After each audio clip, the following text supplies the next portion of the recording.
สูงดังซิงค่ะวันเมื่อในวันที่27เดือนธันวาคมปี2025กังเนอก็มองพบทบตั้งข่าวอยู่เพื่อนอ่านข่าวปานังค่ะนะมือว่าค่ะนะวันที่26เดือนธันวาคมปี2025ยามหูคำ3:57เปิงเป็นตีเมืองใต้ปอดห้องเจวิหมูเจหิมวันน้ำอุ่นตีปากไปฮาลักค่ะนะตีหลานปากไปฮาลักซึกเตียแนวเอแห่แบบสายลวดตับซึก SSPP SSA นะคะเนาะอันนั้นลูกตีค้างข่าวค้างค่ะนะเด็กกระเชิญซับสเต็กมีเดียให้ต่างไว้เมื่อว่าหูคำค่ะนะใช่ฮันนี่ก็มาดูเน้มันเป็นไผ่มันไว้ค่ะนะหิมหลาน DNLA นั่นยกก็ซ้ำมีแทงหลาน GIA แทงนะคะนะหิมนั่นก็มี2หลานนะคะยกก็ไผ่ DNLA ในอ่ำปันสายลดตับซึกจึงไต้ปฏิมาทรงจึงไต้ป่นกว่านะคะนะให้ก็มีลองเคียงกันไว้นะคะอันนั้นเด็กสืบเป็นจึงหือในก็สังจึงมีลองคืนนาจึงคาดิมาลันในแทงยกก็เข้ากว่าในโหนึงค่ะน้องก้นวันใต้ดีเจวิ่งนำสันยาเก็บเฮ็ดซึกร้อยในค่ะนะเหมือนตั้งในเนื้อเจเว้งน้ำสันในค่ะนะซึกร้อยในเด็กเก็บเอาก้นเจอเป็นเจ้าร้อยยกอันนั้นก็เป็นอันเป็นลูกครึ่งอันมีป้าคือร้อยค่ะนะมือเร็วแน่นใจในค่ะนะเก็บป้าวันใต้เนี่ยค่ะเป็นก้นเครือสังก็เอามุดมด1เฮือน1ก็อำเฮ็ดอำไรในค่ะนะอันในอิงเนื้อ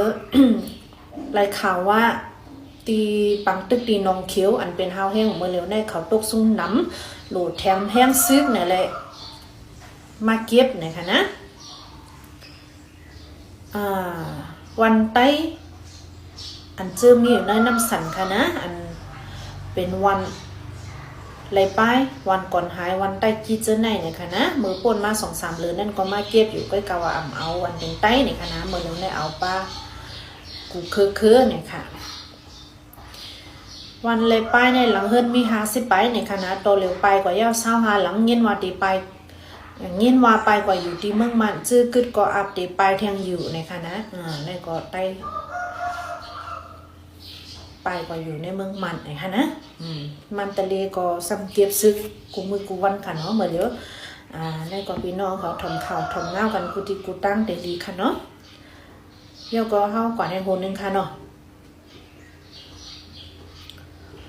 ดีเจวิ่งตุนตีเงาจึงเมืองใต้ในของสีตับซึกมันซิมเอา8ตีลิ้นเจออันเปิ้นเฮ็ดลอกให้ขายตั้งกวางนาลิ้นอ่านโหปากเอกะสำลัดตีเจ้ามันนี่ค่ะนะ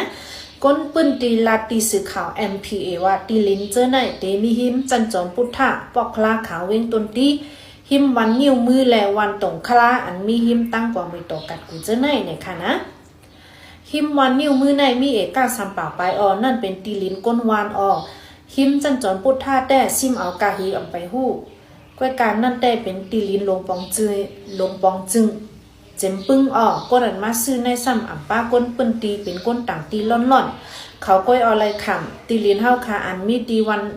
นิ้วมือซ้ำป้ากว่า3รอบนี่ค่ะนะนั่นก็แค่นดอพี่น้องเขาฟังกันเองค่ะเนาะอันเปิ้นเผาขายล็อกลิ้นมือออนไลน์จังนั้นสอบถามด้วยลีจงไว้ซื้อค่ะนะเป็นกว่าที่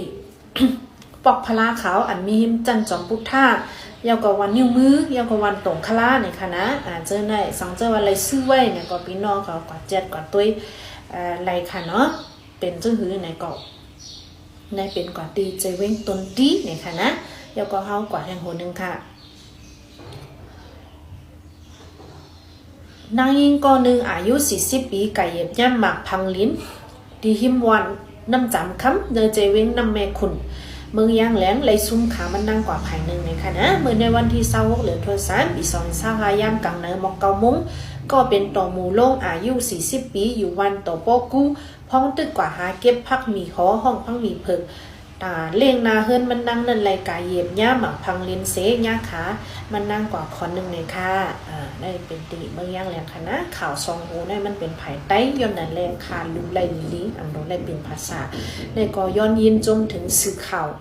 ไต้ทีวีออนไลน์ค่ะนะมันเป็นไผ่ไต้ไว้ยินจมเตเดวว่าค่ะ ยอก็กว่าแทงหูนึงค่ะนะ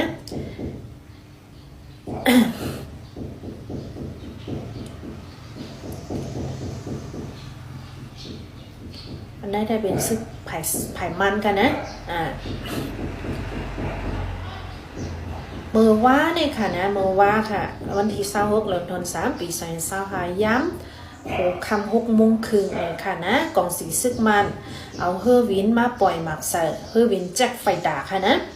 2 ล้ำเนี่ยค่ะมาปล่อยหมักกว่า5 กัมเนี่ยค่ะหิมวันอุ้มมะค่าวันต้องเสียยาวกับวันช่วยยาวเป็นอันมีอยู่เนอะใจเวงหนองเขียวเนี่ยค่ะเนาะตีวันอุ้มมะค่าเนี่ย2 ลูกตีวันต้องเสีย2 ลูกวันชวนยองเป็น1 ลูกนะคะนะตั้งมดมาปล่อยกว่า5 ลูก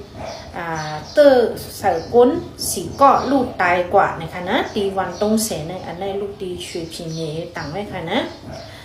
ยอดเปอร์เป็นเปาปังตึกขาวแห้งๆค่ะนะมัน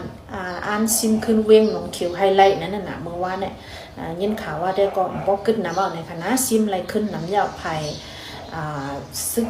เตียนอย่างอีกก็ตกซุ้มกำน้ำเนี่ยค่ะในก็เป็นหูหุบข่าวค่ะเมื่อในคณะขันค่ำในตึงมีอยู่900,000ไป30,000ค่ะนะย้อนเปลือกขันเมื่อเนี่ยไปออกทุกเจ้าค่ะนะในเป็นขันมาว่าขันเงิน1 วัตไทยไรอยู่ปากไป27 ปีอเมริกา$1